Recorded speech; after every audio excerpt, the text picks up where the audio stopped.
Alright. Okay, well, alright. Now it's time for Volume 13, Friendship Wozard. The warnings. Let's see what does this say? Alcoholism, underage drinking. Okay, so that's nothing basically, as far as we're concerned. Always with the menus. Always with the menus. I'm messing up anyway. Alright. Let's continue. Yeah, no. Moving on from the adventure to the Friendship Wozard. Yes. You spent a good few days fucking around with your newest friends. They seem to be on their respective path toward something. Look, everyone has their own choices to make it. And they have made most of those choices, and it's fine. It's good. It's something as opposed to nothing. That's always good. You're not exactly sure if self-actualization is a part of it, but you're trying to not be too bent up about it. It's fine. This Earth's friend group seems to have a lot of interpersonal complexity. I guess you could say that. Sure, that's a diplomatic way to say that. Bunch of ragtag misfits and jokers and clinically depressed people, as well as... Look, there's a lot going on. I'm guessing we're going to get another person who has a lot going on as well. So looking forward to that. To be fair, you do only really know half of the friendship quadrangle. It's probably past time to meet the other two corners of it, see what all the fuss is about, get their side of all the drama before you leap to any more judgments. Oh, I guess I have been making a lot of judgments. I should stop doing that. Maybe. I'll do that. I'll consider doing that or not doing that anymore. I've decided I will continue making judgments. You've thought a lot about what you said to Jake and what you wanted to say but didn't. Choices are... Your shame at the thought that you might also be erring passively on the side of friendship sloshes uncomfortably in your belly against the fear that you may be choosing too much, wanting too much, changing too much. That's one hell of a sentence. A lot of things. The sloshiness in your gut is telling you that you're maybe doing too much. Listen to your gut. However, brain says go for it. Do a lot, take all the things. Be a little selfish. Be a little bit more selfish. Come on now. Come on. Because you've thought a lot about what Jade said to you too. She did say a lot of things. Well, okay, fine. That's probably why you bothered to get Roxy's address from Jane. You can't exactly stop making new friends, because you aren't ready to think about what your purpose would be without that. But maybe you could do it the old-fashioned way, this time. Old-fashioned way, just, approach someone and talk to them normally. Instead of being thrown into some kind of weird-ass situation where you don't know what's happening at all. Showing up on somebody's doorstep via the accepted human method of following directions to their domicile's specific government-assigned number seems like it might be a better start than, just zapping directed to them when they're taking a shit or something. That would be the more polite way to do it, yes. The socially acceptable one. Which is definitely a hypothetical situation, not at all something that happened to you recently. That was awkward, yes. Anyway, you came up with a plan and everything. Ooh. Is that a good idea? Is it good for us to come up with plans? Do they work out? I mean, sometimes they do. I think we've proven that we are kind of better at the just do in the moment thing rather than planning. Plans are for smart people and winners. We're just some fuckstick doing whatever the fuck we're doing. You're not a real mainland that you know of. No, we're not.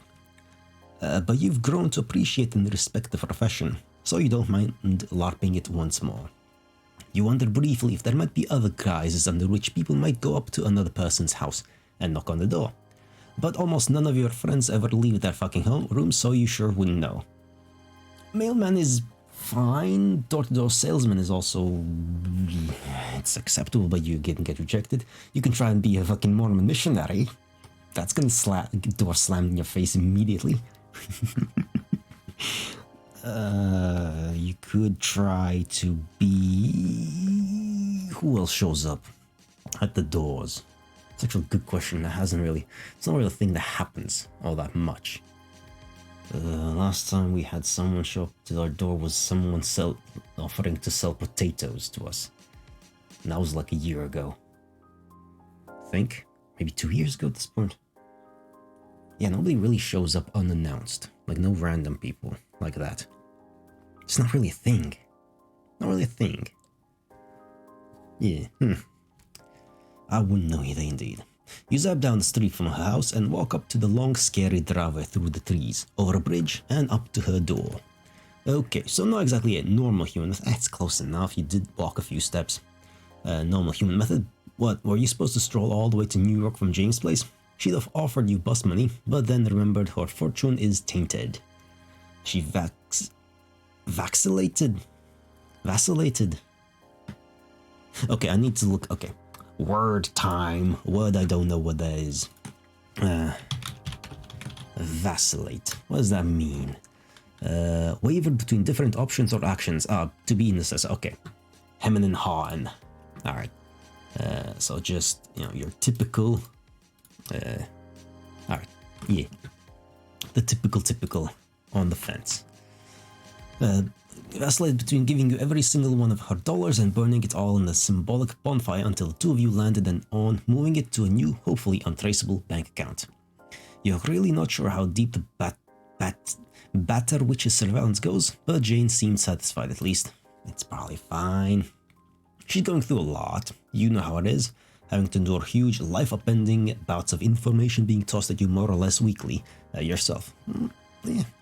So yeah, you skipped a step in your male person-only sojourn, but you made it to Roxy's house in a respectable manner, which was the whole point. You're gonna make the fuck out of a good impression.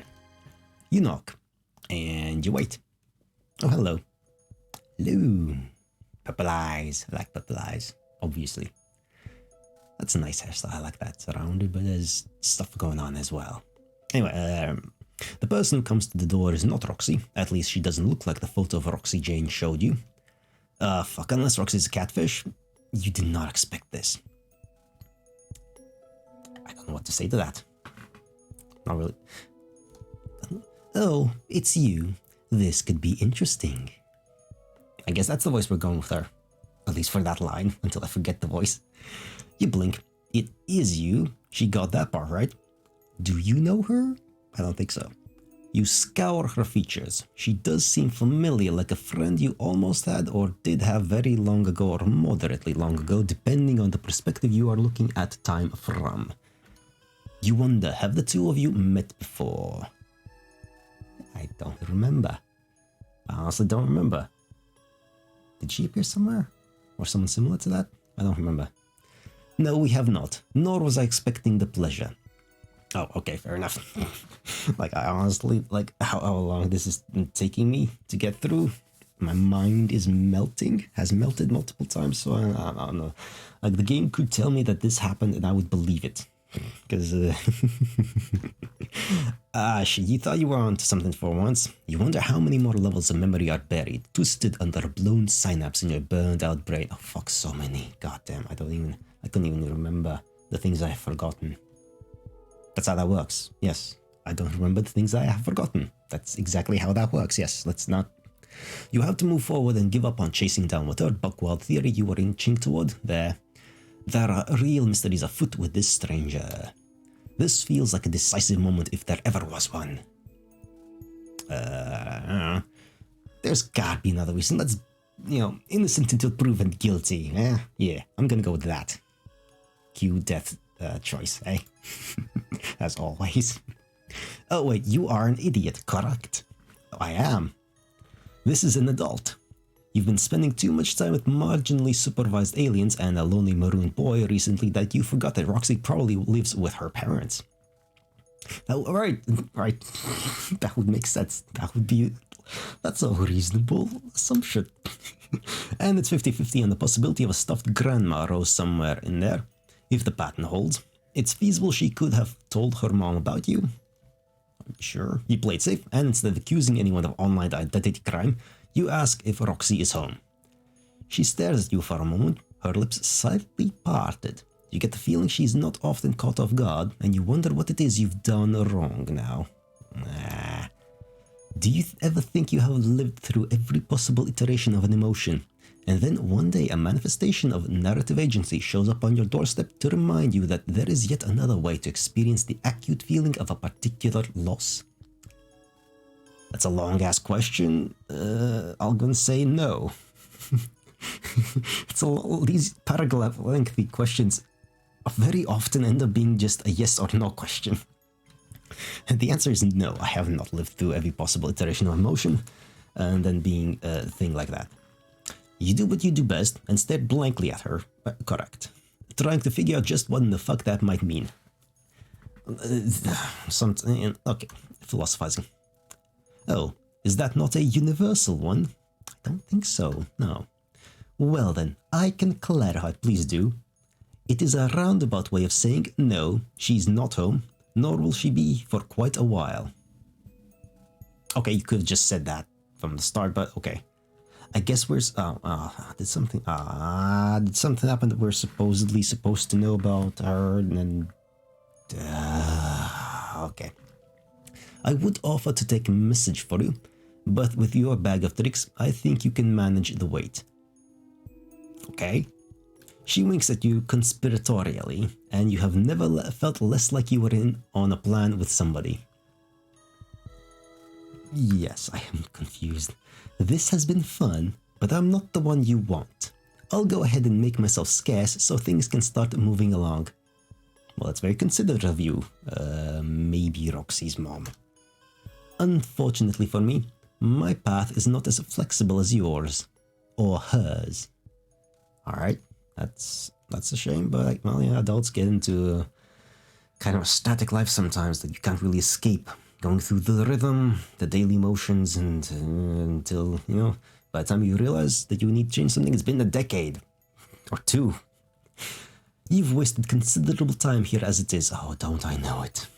And I have my own preparations to contend with. Scoot along before you touch something you shouldn't.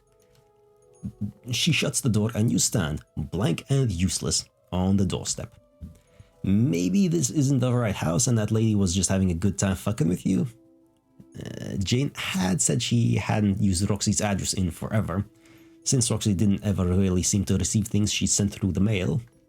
And whoever this was didn't really give you any solid evidence that she knew what you were talking about. I mean, the feeling's mutual, I don't know what she was talking about either. You take a minute to consider the cryptic shit the woman who is very probably not Roxy's mom just told you. You feel like a level 1 bugfuck idiot taking on a side quest from an enigmatic wizard so far beyond you that you feel like you should have spent way more time grinding first. It feels like that's what she was going for. Yeah, she was definitely enigmatic and ominous in a way. Anyway, always with the anyways. That's everyone's thing. Whatever she said was something like, you could manage the weight. Maybe this one's an issue of time, not space. It always seems to be one of those two bastards, eh? Yes. Well, luckily for you, you have power over both. Alright, we do. I might as well follow the only lead you have. Oh, it's a time skip, but not too far. You perch on the bridge over the river running in front of the house and fast forward, holding Roxy's name at the front of your mind. Years soar by you in a visual cacophony. Buildings rise up around you, lights flash, red and hot. I think you're going too far. I think we're going way too far. In the wrong direction, perhaps even. There is a rush of busy energy, the ebb and flow of a colonial tide, and then a stillness. Industrialization. Right when you start to wonder if you've missed her, you feel it. You wait till it feels just right, and you stop. Holy shit, that was wild. It looks like it's been decades. You traveled forward in time from John's era to meet Jane, you guess, so you suppose isn't the most unfathomable thing you have to do. You have to do it again, but wow.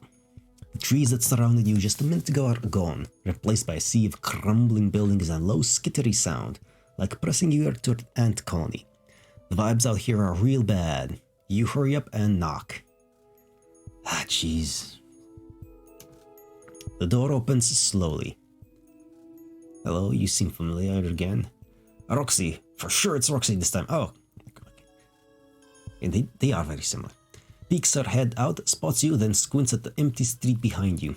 Seeing no threat, she bumps the door open with her elbow and drops a huge pumpkin in your arms. Okay, I'll take a pumpkin. I can figure something out with a pumpkin. She stumbles a bit over the door jamb. Okay, we're just gonna move on with that. As she does it, and you almost don't catch the pumpkin in favor of reaching for her. But she steadies herself at the last moment and leans against the frame, unfazed. Yeah. Here you go, little buddy. I appreciate you knocking. I guess that's the voice we're going for her. It's a lot more polite than the usual breaking and entering you guys do, so I picked out a nice juicy one for you.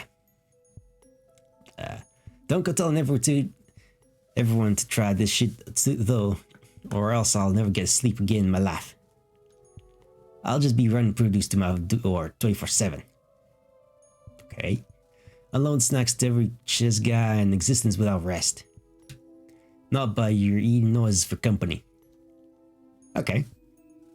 I was not expecting that. I don't know what to think of that, but okay. I guess we're in a semi-dystopic future. I don't know. Alright. I don't know what to think of this. But anyway, this is not at all how you thought this would go. Fuck no, it's not. But you honestly should have known better than to do anything with your expectations but throw them in the trash can. Yeah. We should stop having expectations. We should have stopped having expectations long ago. It's a bit too late. This is the second to last chapter. Fuck, why is the volumes? It's chapters. They're not long enough to be entire volumes of anything. Whatever. Whatever, it's fine. So you roll with it and thank her for the pumpkin, calling her by name for max politeness. You can't see much over the flagrantly large gourd you're struggling to keep hold of, but you feel her go still. Uh-oh, you shouldn't use a name. Did she stop breathing? You crane your neck to peek over the curve of pumpkin, and fuck. Again, with those expectations. You did not anticipate pure terror to be the emotion constructed on her face, but there it is. What shit did you say to me? You said thank you, Roxy? Oh, shit. You open your mouth again to introduce yourself as the friend Jane mentioned, but all your words shrivel up in your horrible mouth because Roxy has flattened herself against the doorframe, her head tucked down like you're blinding her. Well, you're not... She slinks down to the floor and kind of rolls back inside, shutting the door behind her. You hear nothing, then a deep, heaving sob. Jeez,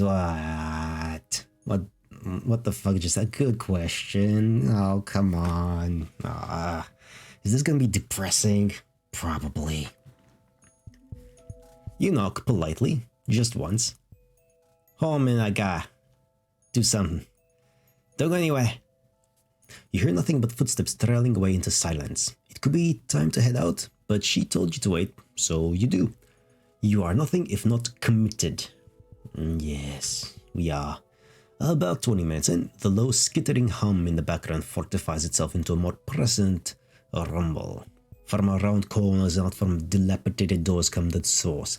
The patter of feet, a low unintelligible whisper, and the clicking of joints. It's people, and they look like you. Well, almost. It's more that you look like if a child drew them.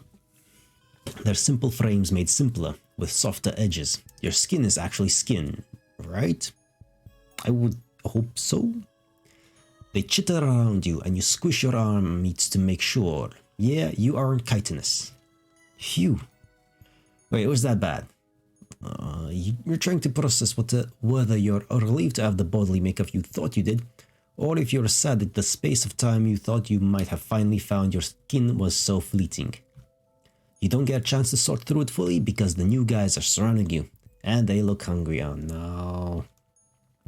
Let's not get eaten again.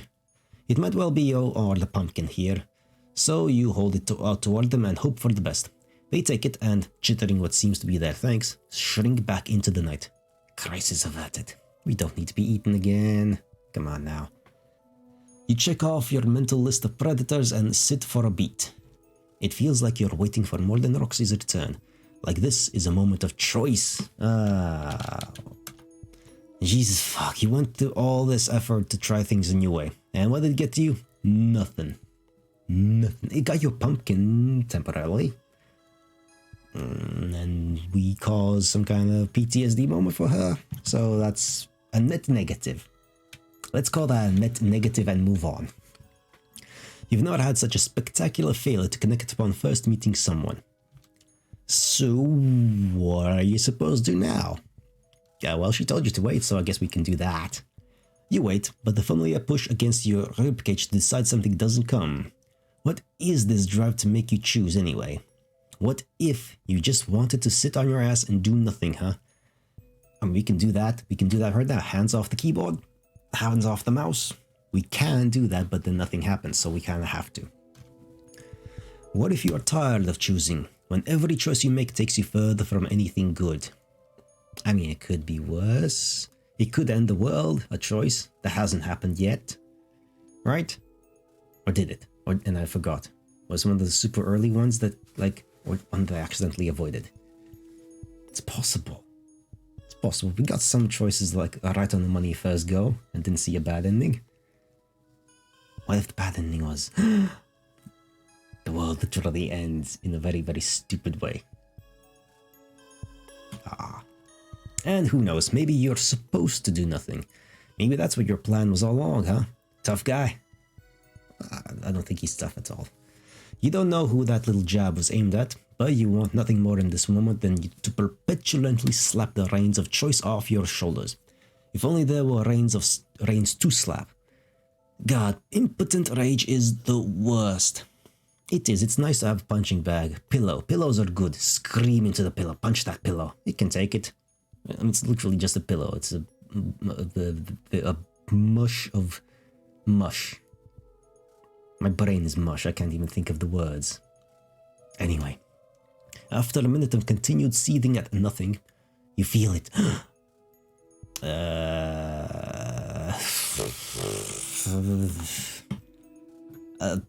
Okay, I'll go see what the chess guys know. You know what? Fuck it, chess guys. They were useful. I don't think they were. Sure, more than you know, Chungus. Okay. So not actually chess, eh? I guess we don't actually have real chess. These two, the first two are just gonna be fake ones. Alright, when the Peta wants to hang out, she probably doesn't. Nice try, you can't tempt me with the fun friend this time, bucko.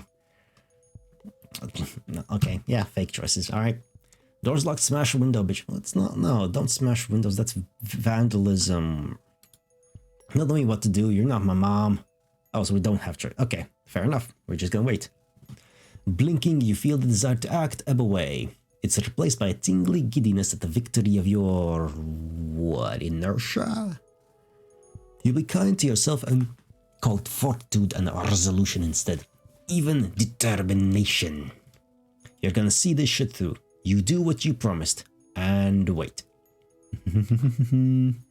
Eventually you curl up on the welcome mat and pass out like a stray kitten. At some point in the night, you open your eyes for one bleary moment as a chess guy lays a blanket over you. Hello there. She seems like she looks like she's had some thinking done. The creak of the door next to your ear jolts you awake. Towering above you in the sharp, bright rays of morning sun is Roxy. Oh shit, you are real. Yes, unfortunately, we are. For you, I guess. We're bringing up bad memories. I came out here so I could prove past tipsy me that I was just a daimyo or some shit, but... now here you are, and here I am. Here we are, yeah. So, let's dig right in. Did you or did you not say human English words, including my name, to me last night? Yes, we did. You did do that. Yes, we spoke English human words to you, including your name. Well, time to reckon with this then, I guess. I might still be a little buzzed, so I'm just gonna see how this plays out. Stick with me. She beckons you inside and you scramble to your feet and follow her. All that waiting paid off, didn't it? You emanate smugness in every direction of you as you walk. Just in case there are any entities or narrative concepts around that have the capacity for feeling slighted by such a thing. I don't think so. Nice try though. You're You trail behind her into the living room, explaining how you knew her name via her friends. Okay, that makes more sense now. That makes you the one who convinced Jane of the stuff about our reality that I've been trying to get to her to see for quite some fucking time. The benefits of being able to be there to show her in person, I guess. She stands next to the couch, her shoulders bunched up, popping her fingers. She isn't looking at you. She told me you could time travel, but she failed to mention the part about how you are some kind of alien. Sorry to offend. But if I'm being real with you, it's not like our communication style is full and truly without gaps on a normal day. You could say that again. So this checks out. She scrunches her face up and groans.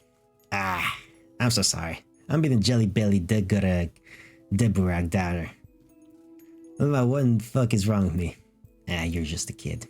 Here, a friend of the flesh. And I'm just over here whining way about my other friends who I love very much. This is just a little Mao. I've daydreamed all the potential friend meeting snares I thought might ever happen. Yes. Imaginary scenarios playing out in your head. But when reality hits, it never happens that way. Ever. It is fun though. It is fun to theory craft that. But yeah, that's never how it works. Well, and you know, combos of my four fucking friends whisking me off on a friend's journey. I just didn't consider a new one might show up on my door disguised as one of my little neighbors, so... Yeah, you're super sorry for how last night went down, and for what it's worth, you've made friends with, like, a lot of people. And all the friend-making skills you've learned in your travels didn't save you from fucking this one up. And there's no one foolproof way to do it, you figure. Nope. You would know as a proven fool. Indeed. Well, that is good to hear. Still, I'm sorry about ditching you right off the bat. I went to find a small sip of courage, which turned into a swig of courage. And that became a whole ass bottle of courage, which, as you know, can happen. So I did not so much come back outside to confront my harsh realities, namely E. As I did confront the soft real titties on my pillow on the floor next to my bed. Anyways, it's just that I've never heard my name come out of someone's mouth right next to me in a real life before. You don't comment on the booze thing, who cares? Y'all just met and you don't want to come off too preachy just yet. You try another angle and say, who gives a fuck, honestly, come on now. Like, young people are capable of handling their booze. I mean, she's mostly fine. I can't do that. I can't take a whole ass bottle of anything and be fine the next day. I'm not 22 anymore. I'm 28 now. And it's like, nah. One bottle of beer is enough to, like, get me woozy. I don't need more than that. I'm a cheap drunk. I've become a super cheap drunk, and that's good. I like that. It means I don't have to, like, waste money on all the booze and shit like that. That's good. It's a good thing.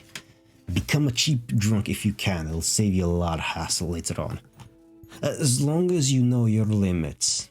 Learn your limits. While you're young, get shit-faced. At least several times. You'll figure out your limits if you are capable of retaining your memory while drunk. Which I am. Some people are not, apparently. And I don't really understand. I can't conceptualize just doing things while conscious but not remembering them. That's a weird concept to have, honestly. Like, it's weird. Like, when I'm drunk, I lose a lot of these social barriers that my mind constructs the moment other people are in physical vicinity to me. Become very energetic and loud as well. That's about it. Until the breaking point where I just throw up and pass out. But yeah, that's it. Memory intact. I can remember every single time I've been drunk. It's fine. Anyway, not relevant here. You could always try the meeting thing again. Yes, let's try that. Yes, let's distract from whatever the fuck I was just talking about. Like acting out? Oh, sure, yeah. Of course he didn't mean literally going back and redoing it. This is a salvageable situation, and you don't want to waste a redo if you don't have to. What? What you mean is you rarely get shit right at the first try anyway. Might as well give each other a clean slate. You hold your first step and knock on the air in front of you. You hope she thinks this is cool and not lame, since you just kinda leapt into it to avoid thinking too much about all your false starts. Sure. You don't have to worry for long though, because she smiles and it's brilliant. The shivering tension in her body shifts from anxious to excited as she hops a bit, getting into the moment. She breathes in, smoothing her shut, then puts a hand to her ear. Oh? Is that knocking on my door? Whomstever could it be? She bends dramatically in welcome as she opens the invisible door and clasps her hands together as she focuses her bright gaze on you. Oh, this is fun. I like this. It's fun. Oh, my fucking key. Welcome to my abode, stranger. Soon to be more than stranger. Goddamn wink face. Get on here and let's get to frontitude. That might be coming on a little strong for typical company, but look, it's awkward, so we're having fun now. But luckily you are as friend-thirsty as they come, even without old golf ball nuts forcing you to be. You introduce yourself and step over the pretend threshold, hand extended. Roxy takes it and pulls you into a fast, tight hug. Hugs are nice. Hugs are always nice. Ah. You wrap your noodly arms around her and return it, as tight as you can. At first you tell yourself she needs it. After all, you can feel her trembling back, her unsteady breath. A minute passes and you realize your hands are shaking too. When was the last time you just held someone? Just let yourself be held. The moment is quiet. You know it's an awkward pose. The two of you standing, draped on each other in the middle of her house. And you realize belatedly that lying on the floor there's a window like the one you fell through right before you... Jesus, how did you get out of Doc Scratch's apartment? Anyway, now is not the time to think about that. But it's good. Calm. Yes, Holmes are calm. Holmes are hug. You could keep going, honestly, but she steps back and tucks a puff of hair back into place, clearing her throat. She is still looking away from you, but she's grinning. Yeah, that was much better. Couple of friendships starting pros, am I right? Sure. Well, right guys, the friendship about the two of you, you say. She sits down on the couch and gestures for you to join her, so you do. Now that you're settled, what she said right before you did your little skit hits your brain right in the face. Has she really never had anyone else around to speak to? Like, never? Never have I ever. What about the, chess guys, as she called them? The ones she mistook for you for? Oh, we can communicate for sure, but not with words, really. I don't mean anything bad about them by it. They are real sweet when they aren't sneaking into my home. Sure, let's gloss over that, I guess. Plus, I don't blame them for their ways. On account of them being broadened by the bitter witch and summarily forgotten. But I don't know, we're not really on the same wavelength. So it just kind of fucked me up when I thought one of them was looking at me in my eyeballs and saying my name like I was... Oh, sir, sorry, I'm still megging you to this. Her eyelids flutter closed as she shivers. Man, you thought Jake had it rough, but at least he had his grandma for a bit before she died. You wonder to yourself why she doesn't seem to have had someone like that. You're about to do some mental math and see if you can work some connections out, but she gathers herself and interrupts you before you can do anything too smart. Oh, we don't want to be smart. No, that would be... Aw. And to be clear, I can definitely see the diff between you guys now. Though you don't not look like them, to be honest. It's just that you have a quality of, like, personhood. To you... Anyway, the point is the resemblance is certifiable. But you're like the Velveteen chess guy. The what? Just because you're soft? Oh, well, you're that too. But no, you know the Velveteen Rabbit? It's one of the few books my mom left me that wasn't super dense and cerebral wizard fiction. So I read it a lot before I got grown enough to really appreciate the complexities of the cerebral wizard genre. Yeah, you know, I like wizard actually. No, you don't know that one, but you are constantly searching for meaning in your fucking life, so you will definitely check it out if there's someone like you in it. And she just mentioned her mom. She's not still around, then, is she? Nah. Bad bitch killed her a long time ago, before I ever got here. Back on site was uncollapsed and everything. But she knew I was coming, so she left me pretty well stocked with snacks and reading material and booze to last a lifetime. Though I have to put a considerable dent in that last category, so we shall see if her planning skills truly were up to par when all said and drunk. Sure. I thought maybe I was gonna get to meet her and all my other friends in this big IRL multiplayer game I was gonna kick ass at, but now I don't know, I guess I'm not playing anymore. Shit. You jump up as you put two and two together. You went to the past before. Or, well, you came from the past, from Jane and Jake's time, which Roxy already knows. But spatially, you were here in this house, then in that time. Right?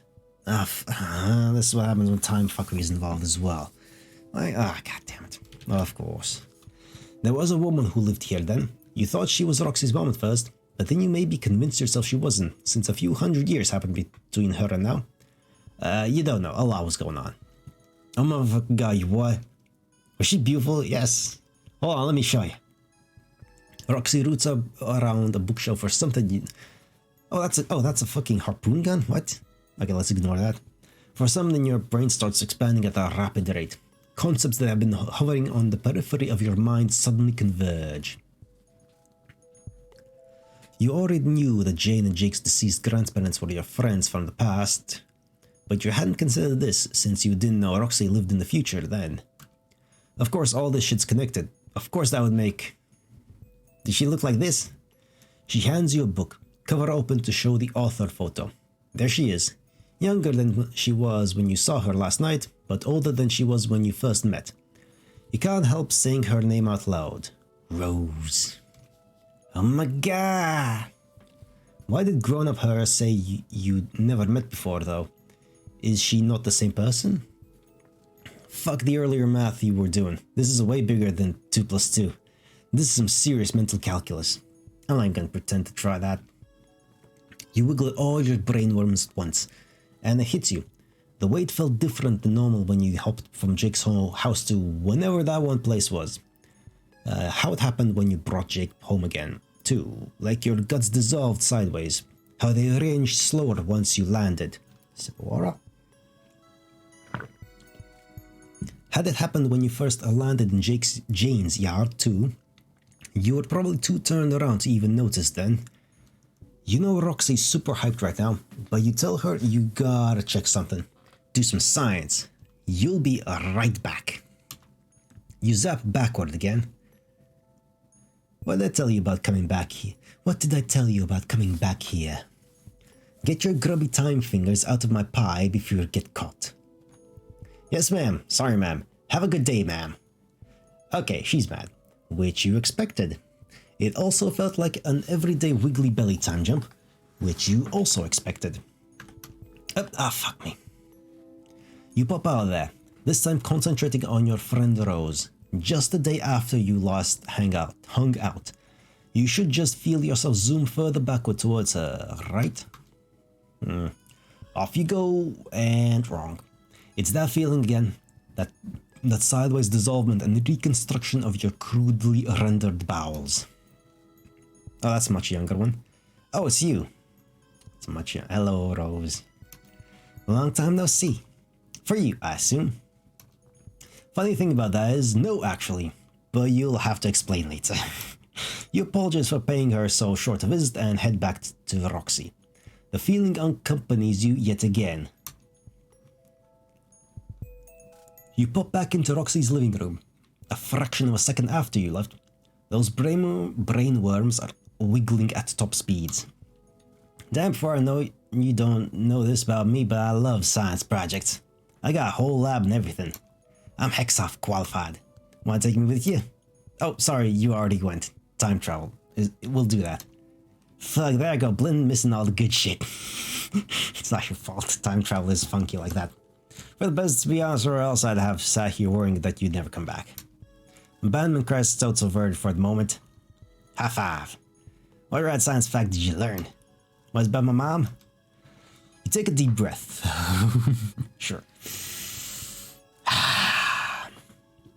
You're kinda laying down the knowledge tracks a second before your brain cart rolls down them. So you're hoping this makes sense as you piece it together word by word. You think this is a different universe. Sure, multiverse theory, let's go with that. That's like not really that... That's not a far thing to jump at. Is it at this point? No, it's not. You what? You've met the woman Roxy thinks of as mom, but you also have a friend named Rose from a while ago. She's friends with Jake's grandma and Jane's grandpa, and you're pretty sure she even read you some of the same fucking book at one point. But they can't be the same exact people, even though they all look the same. Things feel different there than they do here, like looking in an inside-out mirror with every cell of your body. Those definitely exist, don't worry. Hells to the yeah, I'm following you. Are you? Would love to gaze inside one of those mirrors and flip my shit some way. Would be a liar if I said I had never thought about that as a general concept, but that's beside the point. More importantly, what you're saying is I have double the moms I thought I had yesterday. And you're also saying you can, like, go visit any and all moms whenever you want. Just go on a mom visiting bender. No rules, just moms. and I can come along? Well, no. There are a couple of rules, but other than that, yeah. Damn, you thought she might take more convincing. I mean, she's kinda... Look around at all my gear and cat clones and general living situations, bud. Cat clones? What? I don't think I want to know. All I'm saying is none of that is particularly hard to believe. And after all the grief I endured trying to get Janie to believe me, it'd be pretty fucking stupid, not to mention rude as heck of me to not to believe you now. You're my friend. Phew, that's a relief. Your grasp on this shit is tenuous at best, so it's good she is so easy to win over. It is one of my best qualities. Sure, I guess you could say that's a good quality, but not necessarily. That's right, or at least one of my biggest ones. Yes, biggest quality. Yes, there we go. Oh, though before she gets too excited, one of the rules does seem to be that her mom in this universe doesn't want to be visited, though. That's kind of a big one. Oh, I see. Well, did she say why? I mean, if y'all already hung out, that's so bad about one more chill sesh. Unless, I don't know, it's okay for you, but you can see her start to blame herself, so you cut her off. It's definitely not that she didn't seem interested, more like she couldn't. She shooed you away every time you tried to say hi, like she was afraid you'd fuck shit up. Which, to be fair, you do regularly. We do that all the time, yes. She said she was preparing for something. You look around. Or someone. Ah, yeah, okay. Makes sense. It's funny, actually. No, I'm joking, your leg, it sucks. But, like, situationally, it's funny. Because that game I mentioned that Janie's off destroying, the week ago I wasn't even sure if I wanted to play. I was pretty ready to go to desperate measures to not play at all, if I'm being totally honest. But honest. But then when Jane said she met you and I was all hellbent on doing some righteous mountain to the whole company, I don't know. It hit me that I kind of did want to play after all. Like, I thought maybe I'd meet my mom in the game and I'd finally get to talk to this lady I built my whole ass sense of self around.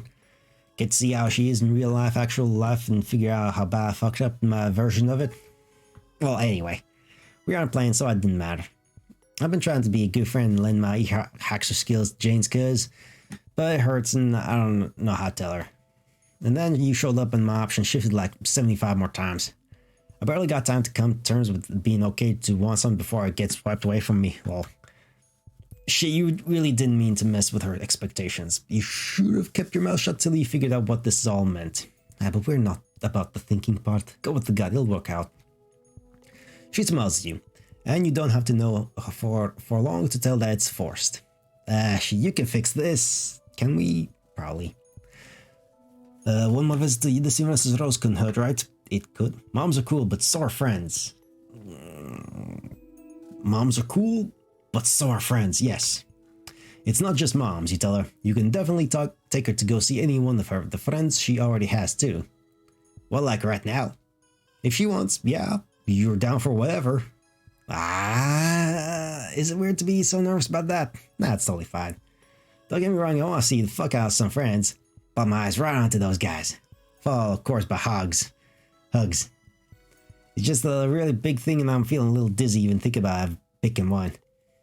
Yeah, you haven't met all her friends yet, but you know just enough about all the various dynamics for that to make sense. And hey, there's no need to rush. You could take her somewhere else, just the two of you. That way she can still get out of the house and see something new. And you guys can sit and talk through who to go see rather than leaping right in. Yeah, okay. That sounds chill.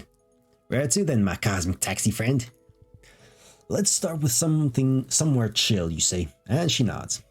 Like many things about Earth, there are places you know exist but that you have no memory of ever having been to. They're just a part of your cultural knowledge, learned by your past self and later subsumed into the ever-widening miasma of your mind. You pick one of those places, somewhere that feels like, at one point, it could have been something you cared about. Okay, this nice little mountainous areas of forest and whatnot. Looks nice. It looks like a forest at first, but the pine trees have been shaped by wind. You turn and the earth in front of you butts up against the ancient stone of an outcropping. It stretches out below your feet in a long, striated arc until it curves into nothingness. Beyond it is an endless sea of mountains, rolling and rolling, fading deep green to blue as they turn into sky. The sun is just below the horizon. Oh, it's so open. Her voice is the quietest it's been since you met her. Her bright, boisterous charm lulled into awe. You ask her if she thinks this will work. Are you shitting me? Buster, I've never seen a more gorgeous thing in my entire existence. We're gonna take fucking seed and soak in this nature with every one of our pores. The visible ones, I mean. Don't go getting ideas. Or dude, to be honest, I could be doing naked cartwheels in it right now and I wouldn't even notice because I said previously my eyes are slurping up these sights. Fair, you're not agile enough for that, clothed or otherwise, but you're glad she likes it here. The two of you sit for a while, soaking it in.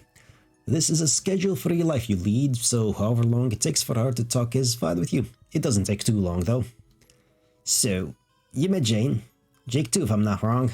They talked about you some, but they've been more busy hanging out with you than talking about you, if I'm to be honest. How about, Stratter? He hasn't said anything about you, and I like to think he'd tell me if he got the first visitor of his whole lobby, but maybe he wouldn't be ready to share with me. It's a pretty big thing for me and for him, to be honest, be even bigger. She seems poised to continue hypothesizing about him for a while, so you go ahead and tell her that no, you haven't met him, but you sure have heard a lot about him from Jake. Oh yeah. What? Would you get a different version of things from her? Well now, how far in this drama you want to get? You're already pretty far entrenched as far as you can tell, so she might as well fill you in on the rest. Okay, so I'm about to lay it all out there for you. Because I trust you and also I don't know what to do about some farm fresh opinions might be just what I need. The way she turns to you and clutches her hands together, launching directly into the story, you'd never think she was new to slumber party gossip. We got quite the love quadrangle going down in this friend group. Janie and Dirk are both Jake. Which, like, fair. He's persuading a hunk no matter how you slice it. Jake, as you may know, is a wild card here. No idea who he might go for. Which is also fair. If I am to continue to be a referee here, because Jane is a stone cold fox. Luscious babe who going hecka places. And Dirk is, phew, he's just about perfect. So, she trails off and wrinkles up her nose as she looks back out over the mountains. Her gaze is heavy with longing. Don't you hump me? What? Just seems like she's leading up to her spot in the quadrangle is all. Yeah, well, I'm in there. Like in the last one I mentioned. Ah, okay. What are you doing? Well, you're doing it again. Oh, just for a minute you couldn't tell which direction she was heading. You thought she might be jealous of Dirk himself the way she looked when she was said all that, but it's that she has feelings for him. You're just trying to keep up. Roxy laughs and covers her face. Goddamn call out here on top of the fucking world. You're not wrong, I guess. In a way. Not to continue the vicious call out, but earlier it was her mom she said she tried to be like, and now it's Dirk? You're like the president of the universe at trying to figure out who you are and trying out different ways of being to see what fits, so no judgment there. It's just that it seems like she has a lot of questions about who she wants to be, which is legit as hell. That's life, baby. Yeah, I guess that's the whole thing, you know. I want to be like her because she's my family and like the only person I knew about for so long. Then I met him and was like, oof, there's more unlockable options. You know, who knew? Maybe I could, I don't know, I do have feelings for him to be sure, but you're right. Sometimes with him it does get all mixed up. You're not sure if you want to be somebody or be with somebody. I mean, I like the me I made from nothing and I don't want every single piece of this bullshit, of course. Of his bullshit, of course, but he's like this shadow just out of my range of vision, like some kind of what if. Me, if I had just been... I don't know if this makes any fucking sense outside my own head, though. What's that you said about that turnaways mirror? Let's hop on that universe jumping train and see where it takes us. Metaphorically, I mean. I'm not ready to move a single ass cheek off this bitch rock yet. It's all metaphorical anyway. Well, not the multiple universes thing. Yeah, no, that's a real thing. That's pretty much a fact, as far as you can tell. But the turning yourself inside out bit, whatever it is about him that she feels pulling at her, this thing she wants for herself, it's probably bigger than him anyway. He's just the person who made her notice it. Same as it was with her mom. And anyway, it turns out lots of options are unlockable once you realize some locks were in your brain to begin with. Damn, buddy. Is this what it's always like to talk to friends face to face? Hauling up past deep meaningful truths left and right? Or is this just the thing is this the you thing? You have absolutely no way of knowing, but you do know it happens to you a lot. It's different every time though, and it never gets old. Good, because I feel like this got layer one of all my thoughts and feels about this stuff. I'm a little afraid to dig deeper, but if you're there with me, maybe you'll find some shit in there and not just big empty question marks. Shit, yeah, you can go for round 2 whenever. Your game keep digging at identity all day if she wants. Though they did come up here to decide who to visit, right? Does this mean the choice is Duck? God, I don't know, man. Yeah, maybe. Eventually. I want to see all of 3 of them plus another friend I haven't mentioned yet, but you'd get along with her because she's also an alien. But I might want to start with my kid mom, who is visitable. Not yet, though. Well, I never would thought I'd be putting this off for any longer than I did but me and you has been one of the best things I ever did. I want to sit and stew in this friend group soup with you for a bit longer. And then savor the bites of my other friend soups when I can. How ready to eat or not I might be. Shit, this metaphor is getting way from me. You can take over. Sure. Soup friendships. Eat. Soup is good. Soup is very good. That's what I'm getting out of this metaphor. Cracking the joints. Look, that's just... Look, we know this happens. It happens. But yeah. Soup is good. Eat soup. Boil soup. Make soup. It's very easy. You literally just take some boiling water, put it in a pot, and then put some salt in there, maybe some bouillon cubes if you don't have any meat in there, if you're like vegan or whatever, I don't know. Whatever strokes your fancy. And then just put stuff in there, chopped up into pieces. Big pieces, small pieces, maybe even whole things. Oh, it's soup. It has to be slightly chopped up so that you can eat it with a spoon. And then boil that sucker for a while. Make sure it's boiling. Make sure there's bubbling stuff, because that gets the things out of it.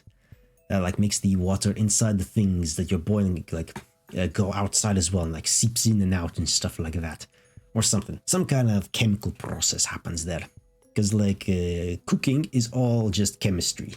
It's just chemistry and physics, mainly chemistry. But yeah, making soup's easy, piss easy. Just remember to occasionally go there to make sure it's not boiling over. And don't put too much, like a pot. Leave about 1/10 of the pot open for stuff to rise and absorb, especially if you're putting in things like that absorb lots of water, like rice or something like that, because that'll go up in volume quite a bit. Anyway, we got away from there. We